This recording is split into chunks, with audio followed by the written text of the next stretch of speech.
Assalamualaikum warahmatullahi wabarakatuh. Perkenalkan dok, nama saya Nurul Auliser Ishak dengan NIM channel 111191059. Baik dok, kali ini saya akan menjelaskan tahap pemeriksaan uji fal paru atau spirometri dasar.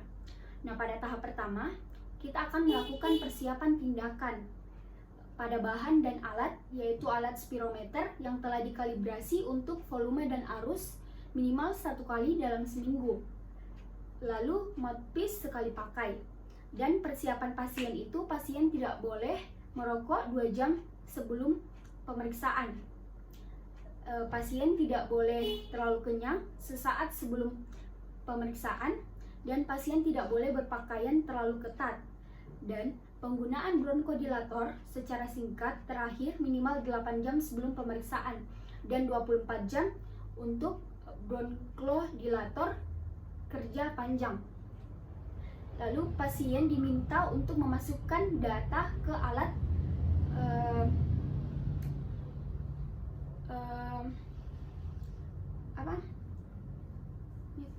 spirometri. Spirometri.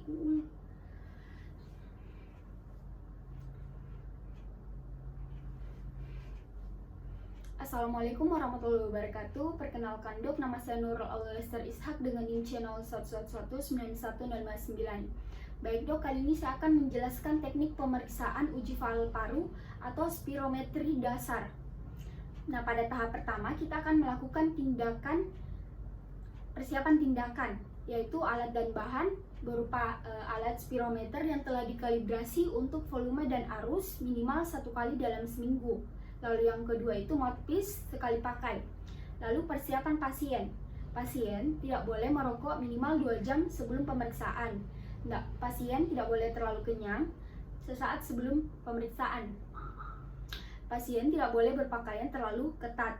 Dan penggunaan bronkodilator secara singkat terakhir minimal 8 jam sebelum pemeriksaan dan 24 jam untuk bronkodilator kerja panjang. Dan pasien memasukkan data ke alat spirometri berupa identitas diri, jenis kelamin, umur, tinggi badan, berat badan, dan suhu ruangan. Lalu persiapan ruangan dan fasilitas. Ruangan harus memenuhi sistem ventilasi yang baik. Suhu udara tempat pemeriksaan tidak boleh kurang dari 17 derajat Celcius atau lebih dari 40 derajat Celcius. Pemeriksaan terhadap pasien yang dicurigai menderita penyakit infeksi saluran nafas dilakukan pada tahap terakhir. Setelah itu harus dilakukan dengan tindakan antiseptik pada alat. Lalu selanjutnya pada tahap prosedur tindakan, itu dilakukan pengukuran tinggi badan, tentukan besar nilai dugaan berdasarkan nilai standar fal paru New Mobile Project Indonesia. Pemeriksaan dilakukan dalam posisi berdiri. Penilaian meliputi pemeriksaan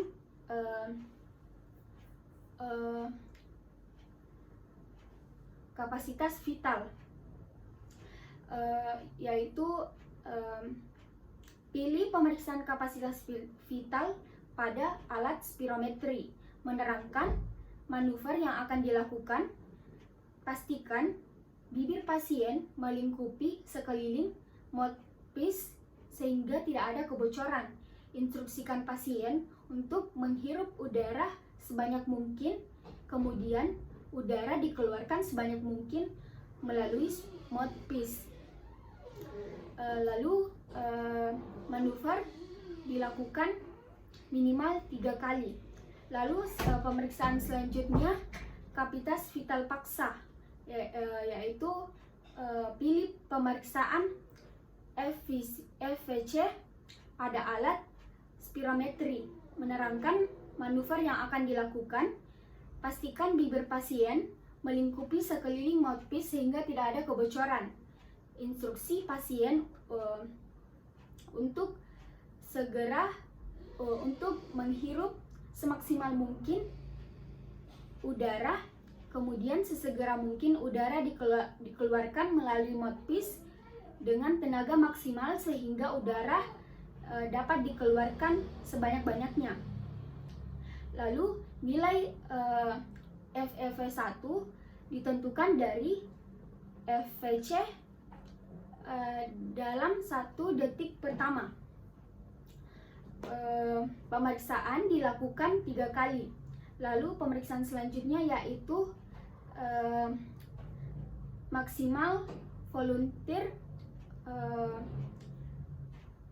ventilasi, yaitu alat pilih pemeriksaan MVV pada alat spirometri, menerangkan manuver yang akan digunakan.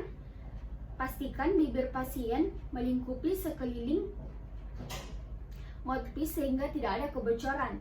Instruksi pasien untuk menghirup udara dengan cepat dan dalam selama 15 detik. Manuver dilakukan 1 kali. Nah, setelah kita lakukan 3 pemeriksaan tadi, selanjutnya kita menampilkan hasil di layar spirometri dan mencetak hasil grafik, lalu menentukan interpretasi dari hasil uji faal atau spirometri. Nah, interpretasinya itu terdapat gangguan obstruksi paru karena VC dan FVC. FVC-nya itu normal, FVC-nya itu di atas 80% dan bisa disebut normal. Sedangkan FV1-nya itu dia kurang dari 80% dan terbilang tidak normal. Sekian dari penjelasan saya, kurang lebihnya mohon dimaafkan. Assalamualaikum warahmatullahi wabarakatuh.